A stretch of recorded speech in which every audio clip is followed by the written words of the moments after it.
Buat kamu yang belum tahu, Critical Eleven adalah waktu krisis atau genting di mana kecelakaan pesawat paling sering terjadi, yaitu 3 menit pertama dan 8 menit terakhir. Tabrakan sama burung saat lepas landas atau mau landing itu masalah serius banget loh guys. Bisa mengganggu operasi pesawat, bahkan burung kecil pun bisa menyebabkan kerusakan pada mesin atau bagian pesawat lainnya. Teknologi AI atau Artificial Intelligence juga mulai merambah ke dunia penerbangan guys. Baik untuk meningkatkan efisiensi operasional, prediksi perawatan pesawat, analisis data penerbangan, dan pengendalian lalu lintas di udara.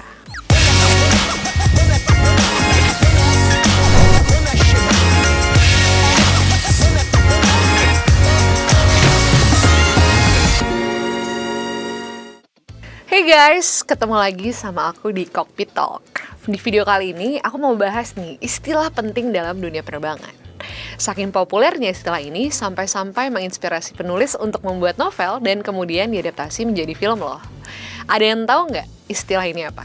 Kalau jawaban kamu Critical Eleven, yes, 100 buat kamu. Penasaran nggak sama bahasan kita kali ini? So, buckle up your seatbelt because we're ready for takeoff.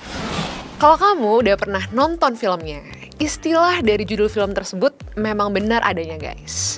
Jadi dalam dunia penerbangan memang ada istilah Critical Eleven atau sering juga disebut dengan plus 3 minute 8. Buat kamu yang belum tahu, Critical Eleven adalah waktu krisis atau genting di mana kecelakaan pesawat paling sering terjadi, yaitu 3 menit pertama dan 8 menit terakhir. Jadi, selama 3 menit take off dan 8 menit terakhir sebelum landing, biasanya pilot berkonsentrasi penuh dan mereka tidak diperkenankan untuk bicara dengan awak kabin agar fokus pada arahan menara pengawas.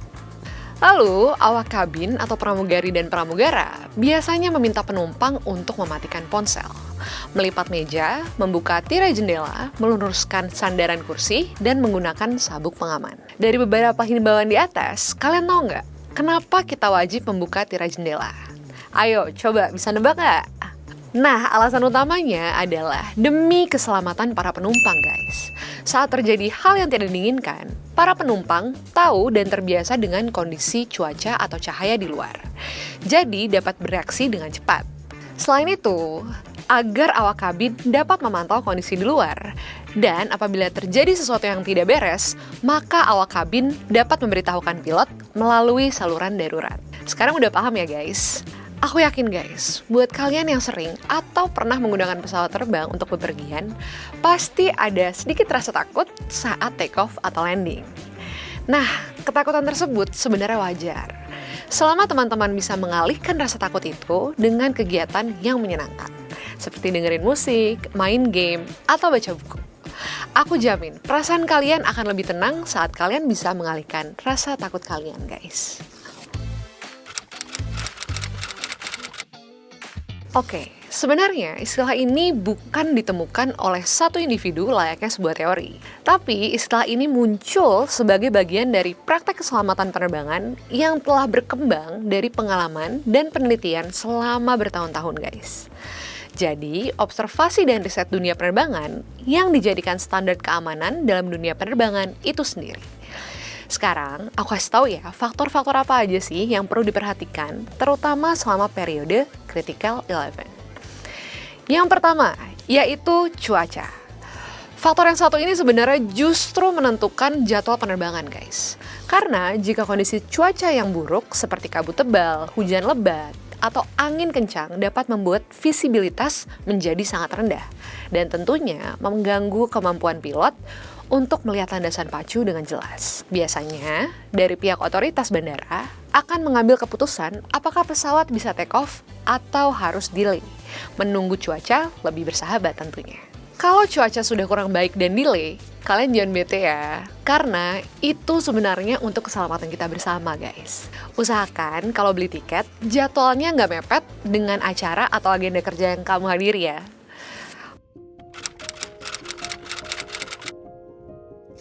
Benar banget, faktor itu juga masuk kategori yang berpengaruh banget guys. Soalnya saat take off atau landing, pilot akan menaikkan dan menurunkan ketinggian pesawat, di mana ketinggian tertentu itu rentan banget tabrakan dengan burung. Tabrakan sama burung saat lepas landas atau mau landing itu masalah serius banget loh guys. Bisa mengganggu operasi pesawat, bahkan burung kecil pun bisa menyebabkan kerusakan pada mesin atau bagian pesawat lainnya. Yang kedua, yaitu pengendalian pesawat atau aircraft control. Kemampuan pilot untuk mengendalikan pesawat dengan tepat sangat penting selama fase lepas landas dan mendarat, guys. Kesalahan kecil aja dalam pengendalian pesawat dapat berujung pada kecelakaan yang serius. Nah, di sini jam terbang dan skill seorang pilot itu sangat diuji, guys. Tapi kalian jangan takut ya. Pilot dan co-pilot pasti sudah terbiasa menghadapi cuaca dan keadaan yang menantang seperti ini. Dan jangan khawatir juga, rata-rata pilot berlisensi penerbangan komersil sudah menempuh pendidikan dan jam terbang yang cukup untuk mengambil keputusan dalam berbagai macam medan penerbangan.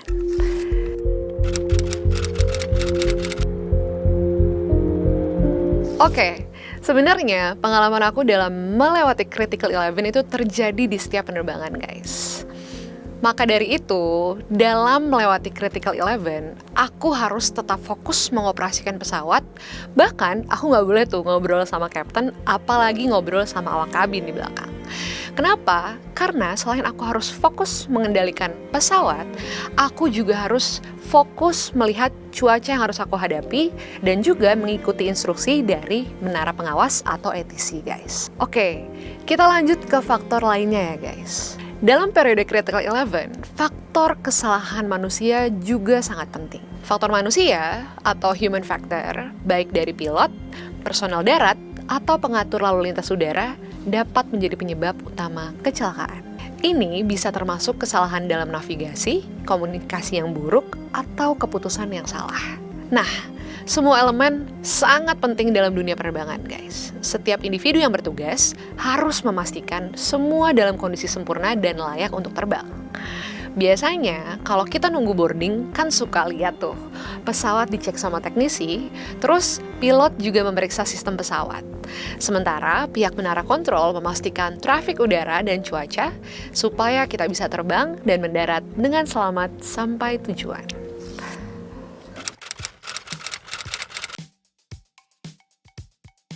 Oke, yang pertama, komunikasi.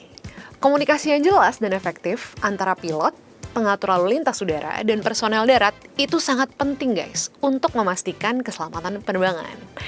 Misunderstanding atau kegagalan dalam berkomunikasi dapat mengakibatkan situasi yang sangat berbahaya.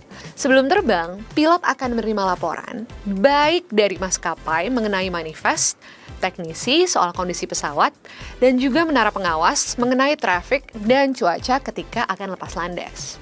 Apabila salah satu elemen itu tidak terpenuhi, maka keberangkatan juga akan tertunda, guys. Last but not least, yaitu navigasi atau navigation. Sistem navigasi yang akurat dan pilot yang terlatih dengan baik adalah faktor yang sangat amat penting dalam memastikan pesawat tetap pada jalur yang benar selama penerbangan. Jadi, nggak sama ya kayak di darat, di mana kamu bisa lewat jalan tembus untuk menghindari kemacetan. Navigasi dalam dunia penerbangan semua terkontrol dan terjadwal oleh menara pengawas dan otoritas udara.